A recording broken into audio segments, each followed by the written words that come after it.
So guys, before we get started with today's episode, let me give you a brief overview what Pathmonk is all about before we jumping into the show. Pathmonk is the intelligent tool for website lead generation. With increasing online competition, more than 98% of all your website visitors do not actually convert. So your ability to successfully show your value proposition and support visitors throughout their buyer's journey separates you from the competition. So Pathmonk qualifies and converts leads on your website by figuring out where people are in the buyer's journey and influencing them in key decision moments with relevant micro experiences like case studies, introductional videos, and much more. So stay relevant to your visitors and increase conversions by 50%.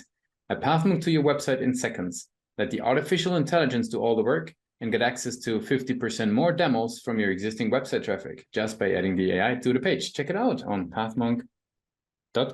In today's episode of the Pathmonk Presents podcast, I got a very interesting guest here with me today. I'm with Mollie Houston. She's hailing over from the folks over at Simply. You can head over to simplygetresults.com because if you're heading to that page, you will see it's the right skilling platform where basically organizations get a strategy-led, data-driven way to conquer the skill gaps. So, Mollie, welcome to the show. Hi, thanks so much for having me. Sure. So maybe let people know a little bit more about what you guys are doing. What is it all about? So yeah, as you mentioned, I'm the head of marketing here at Simply Get Results. And as you quite rightfully said, we are a data-driven skills-led platform that enables companies to find the skills that they need in their organization in order to succeed in the market. We service senior HR and business leaders in major corporations, big brands like Tesco, GSK, HSBC, where companies are employing thousands of people.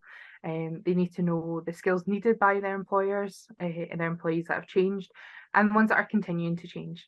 So Simply provides insight and software and also the key services to answer some really important questions. The top two being what skills does our workforce need and what skills does our workforce have and how can they address the skills gaps more efficiently. Our right skilling platform encompasses 32,000 skills, over 72,000 role profiles that can benchmark those in-demand skills so that their competitors and they can highlight with their competitors and millions of career pathways in the organisation. Mm-hmm. So yeah, there's a lot more into it. We'll probably get into it more, but it sounds pretty cool, right? Awesome. No, very, very interesting. Now, tell us about the organizations a little bit. Who benefits the most? Like what types of clients do you typically work with? Yeah, so we tend to work with enterprise companies, as I said, major organizations and sort of bigger companies. But we really are wanting to target those that are HR business leaders, people that are in talent acquisition, recruitment, people that are really want to know the skills that they have in their organization and also how to bridge the gaps between the gaps that they find. Are they looking to make more lateral moves within their skills organizations? Or are they wanting to, look at their competitors and benchmark against it? So we say it's really open for anyone who is an enterprise scale company that wants to address their skills gaps issues, which, it's a major issue right now. 87%, which is obviously a large majority of companies worldwide, are aware that they either have a skills gap or they will at least have one within a few years, which can be detrimental to some companies' futures. It's one of the things that the beauty about our platform is it's not specific to any industry. We just want to target those who are, as I said, are the head of HR recruitment, and we want to help them close those skills gaps. That makes sense. Now, what would you say? What would you say are the channels that these guys, finding you through? Yeah, so our top acquisition channels, it's kind of a multifaceted approach, really. Typically, we're found in LinkedIn where we spend, a lot of time communicating with our customers, our industry experts, and our friends in the industry as well. When we're engaged with our audience, we find that we're shared, far and wide, and it makes sense. When our industry is so noisy at the moment, which isn't necessarily a bad thing, but it just means that we have to be constantly contributing to the conversation in a constructive and a really informative way. We also make sure that the content that we share is really quite high quality and ask that really important question, the why. Why do I need to know this? What do I have to do next? Which we tend to find helps us gain traction. As a standard, we're a firm favourite at industry events, popping up with our dynamic presentations, quite fun, a little bit different, give a bit of sort of fresh perspective. at the job at hand, you know, I think it definitely helps us stand out and get attention in a market, as I said, is quite noisy. Very good. Now, what role do you think the website plays then in their customers' journey of getting to know you guys? Um, I think our website, or you know, websites in general, a good website tends to, for me, have the ability to support any marketing or sales process. But I think it also has to stand alone for research and information to educate potential clients. I mean, I personally wouldn't use things like pop-ups or invasive call to actions. So for me, I prefer more kind of personalized offers, downloads, ebooks, 5-step guides, etc., etc. That way that I know that anyone who's on the website is going to leave with more information than what they came with. I think, you know, our website, personally, I think it's great. I dare say, you know, websites are an underused resource. In the age of, you know, social media owning data, pages, etc. If you know, your socials are wiped off the face of the planet tomorrow, where's your website? You know, your website is one of the few kind of owned platforms that you can control all aspects of content and how people use it. So I very much advocate for marketers to really lean into that. Very good. Now, what would you say now if we talk actually about, you know, simplygetresults.com, like what would you say is the strength of the website? I think that the biggest strength that we do, not just on the website, but as a company as a whole, we really listen to our customers. And our website is built through, you know, looking through our customers' eyes. If our customer was looking at our website for the first time, or a potential customer, I should say, was looking at our website for the first time, would they be able to understand the platform? Would they be able to understand what it means? Would they be able to understand, you know, the massive impact that it can make to their teams and their business? I think it can be, you know, so hard to take a step back, because most people are so close to the product or the service that they offer, and you know, things can get missed and might not be as clear to your customer. So we have the fantastic insight. You know, we can jump back a bit, reevaluate, and we're always ready to update to keep our messaging fresh. You know, to reflect current business or industry changes. So it's always up to date. So we never get left behind. You know, as I said, our market's very noisy. It's moving so fast. So the more we update our messaging, you know, better. I think one of the things as well that's great about our website is we really focus on the human connection. You know, we talk about the world of skills, we talk about skills gaps, we talk about bridging, you know, fixing skills gaps and bridging those. But at the end of the day, the skills gaps are connected to humans at the end of the day. And I think that our website has that genuine human connection, that we're marketing to humans. So why do we forget that they're the users of the platform, the websites, etc.? So I feel like we've been very fortunate to embrace the human connection, and our brand does tend to resonate very well with our audience. Very cool. Now, I would like to switch gears a little bit, right, and talk about sort of your daily work as a marketer. Like, what would you say? What you would be involved with? What would be sort of like work streams and things that you're doing on a daily basis that, make your day basically?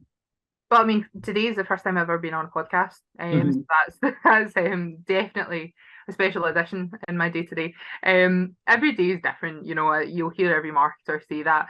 I think the goal stays the same though, you know, to learn and process, you know, the industry customer data, and the feedback that we get, you know, refining our brand messaging, and most importantly, designing future comms for our database. You know, some days I could be heavy booking on events and podcasts. As I said, I'm not normally the podcast bookie. I'm normally the booker. So I'm normally getting our CEO and our COO onto podcasts, so that they can talk about the industry. You know, I could be building email funnels. Some days I could be sourcing assistants to support our growing team. Right now we're in a major growth spurt right now, so it's very exciting. I think every marketer will probably say that, you know, no two days nor two roles will be the same, even in the same industry. And I think that's kind of the beauty of it. I actually get excited seeing what people in my industry are doing, because it helps me kind of be ready to learn at any opportunity. Right now, for example, it's simply we're in such an exciting to be in a position to be in. Our marketing and our market is growing like it's never before, and we're at the forefront of a lot of these shift changes. So it's a great time to be involved with something that's, you know, changing the landscape of the fundamentals of work, those being hired and recruitment, because these are the process we've all experienced in our life. You know, we've all been hired before, you know, we've all been recruited, we've all been through that process. So having the opportunity, you know, to tell simply story and something that resonates, you know, so personally with people is quite an exciting role to have. Very cool. Now, I got some rapid fire questions to wrap it up for today. Are you ready for those? Yeah, let's go for it. Very good. What would be the last book that you read? Oh, right, okay. The last book that I read was Yellowface by R.F. Kuang. Loved it, thought it was fantastic. I'm just about to start the List by Yomi Adedoke. Very excited about it, very excited. Love it. Very good. What's one single thing that your company is focused on the most at the moment? Definitely the education around the general need to bridge our skills gaps.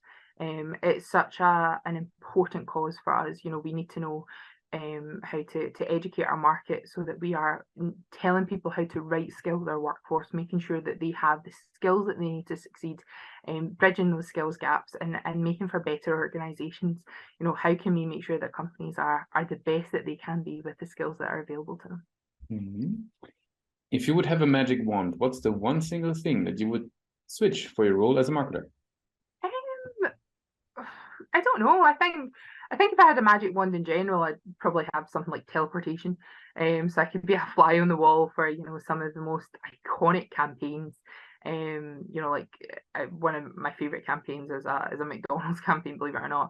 And they talk about, you know, how they have different continents to reflect different cultural viewpoints and different ads. They also had one. It was a sort of late night ad about, you know, how things sound, you know, cloak and flies, you know, all these kind of different things. It's quite funny. I think, you know, if I had a magic wand, it would be, can I have the resources to learn as much as I can? Because I think, you know, when you're in marketing, it's quite exciting and there's so much going on that you're trying to learn from it as fast as you can. Mm-hmm. Now, for the very last question, I'd like to know if today would be your first day, right, becoming a marketer. So you're joining into your career as a marketer. What's going those steps back? Like, what would be the one advice you would give yourself for that journey? Wow, okay. Probably comes across a bit corny. You don't give up. Push as much to learn as you can. You know, marketing changes every day, but the core values stay the same. Build strong, genuine connections with your customers. Listen to your industry. Learn from those that are in the trenches with you. It takes a village to transform an industry. You know, just look at the AI revolution. And when we work together and learn from each other, we build the industry that, you know, we're kind of proud to work in. I kind of believe that, you know, helping, you know, the generation that's coming up as much as possible is key to making sure that this next generation of marketers are increasing in quality each time. You know, after all, I think they're going to be the ones that we're hiring for our teams in the future, so we need to make sure that they're good quality.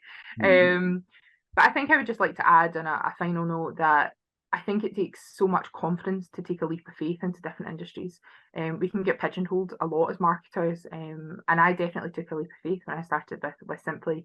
I'd never worked in HR tech before. I came from a fintech background, so I jumped feet first into the world of HR tech with limited experience, and it gave me such an opportunity to see things from a different perspective.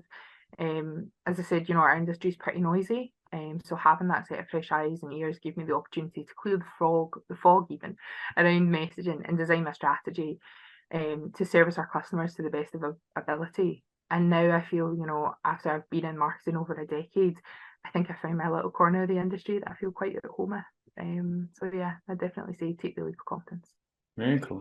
Now, really appreciate, Mollie, you giving us those insights about your journey. I want to give you the very last word. If somebody would be forgetting all that we discussed about Simply, maybe what's the one thing they should remember? I think the one thing to remember is it is so important to look at your organization and look at, you know, potentially bridging those skills gaps. You know, we are constantly moving towards a fast change in the industry, and we don't want employers to get left behind. We don't want companies to get left behind.